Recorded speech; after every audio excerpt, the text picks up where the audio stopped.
At dahil naka 1 month na nga kami dito sa may apartment, deserve naman siguro niyan linisan na talaga. Kaya naman for today's video, samahan nyo nga kami maglinis dito sa may apartment. Napakabilis naman talaga ng oras at araw at nakaisumpo na nga kami dito sa bago naming inuupahang bahay. Bali, dalawa nga lang kami ni Mal na tao dito sa bahay dahil nga yung mga bata ito natulog sa ate ko. Habang naguhugas nga ako dyan ng pinggan, inutusan ko nga siya sa labas na bumili ng sponge. Pagka-uwi nga niya ng bahay, may dala nga siyang sponge pero maliit naman yung size. Tinanong ko pa siya dyan kung saan niya nga pinili yan at bakit nga ang liit nung size. Ang sagot ba naman niya sa akin mga ante ko, original nga daw tong nabili niya at yung luma daw naming sponge ay hindi original. Pinag-compare ko nga yung pinakalalagyanan ng luma namin at saka yung bago niyang bili, magkaparehas lang. Talaga namang agang-aga niyayamot ako.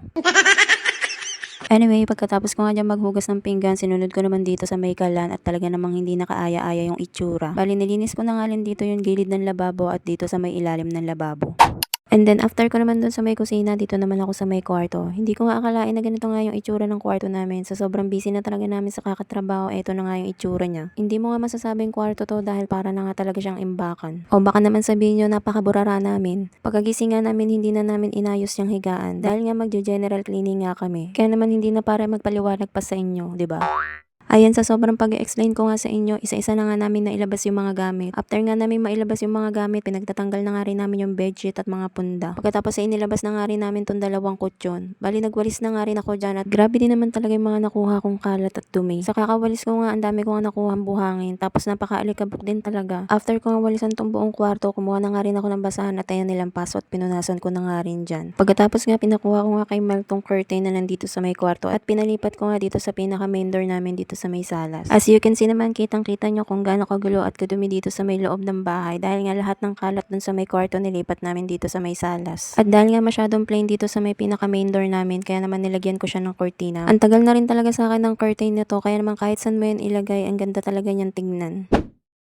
Anyway, fast forward, after nga namin malinis sa kwarto at mailagay nga yung curtain dun sa pinaka main door namin, binalik na nga namin dito yung kama namin. Pagkatapos nga namin ilagay dito yung kutsyon namin, kumuha na nga rin ako ng bagong bedsheet at ayan, nilagyan na nga rin namin. Pagkatapos nga dun sa may kama namin, kinuha ko naman tong isang kutsyon at nilagyan na nga rin namin siya ng bagong bedsheet. Nang malagyan na nga rin namin lahat ng bedsheet, kinuha na nga rin namin yung mga gamit na pinag-aalis namin kanina. Bali, yung sapin nga dun sa sopa namin dati ay nilabhan ko nga lang, tapos dinala ko nga dito sa may kwarto at pinansapin ko nga dun sa mga gamit na ilalagay ko dito. Bali, pinagpapasok ko na nga lang din yung mga abubot ko dyan, yung mga unan, tapos pinaglalagyan ko na nga rin sila ng mga punda. Pagkatapos nga pinalagay ko nga kay Mal yung isang curtain dito sa may kwarto para nga hindi rin kami kita dito sa may loob.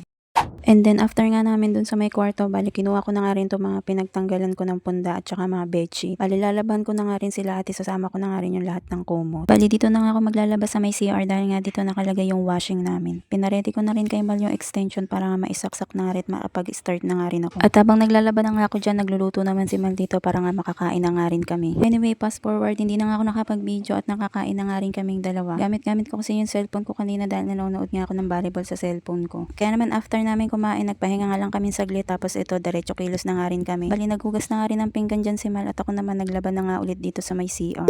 Nung matapos ko nga labhan tong mga kumot, bali pinasampay ko na nga rin dito kay Mal sa labas. Sayang din kasi yung init ng araw kung hindi nga namin isasampay agad para nga matuyo na nga din kaagad. At habang nagsasampay nga din si Mal ng mga kumot sa may labas, bali kumuha na nga rin ako ng mga hanger at sipitan dito para nga maihanger at maisipit ko na nga rin tong mga punda at bedsheet. Nang matapos na nga ako sa mga punda at bedsheet, pinasampay ko na nga rin siya at pinahanger sa labas para nga mas mabilis matuyo. At dahil sobrang haba na nga rin ng video na to, puputulin ko na nga lang muna yung pagje-general cleaning namin dito at magagawa na nga lang din ako ng part 2.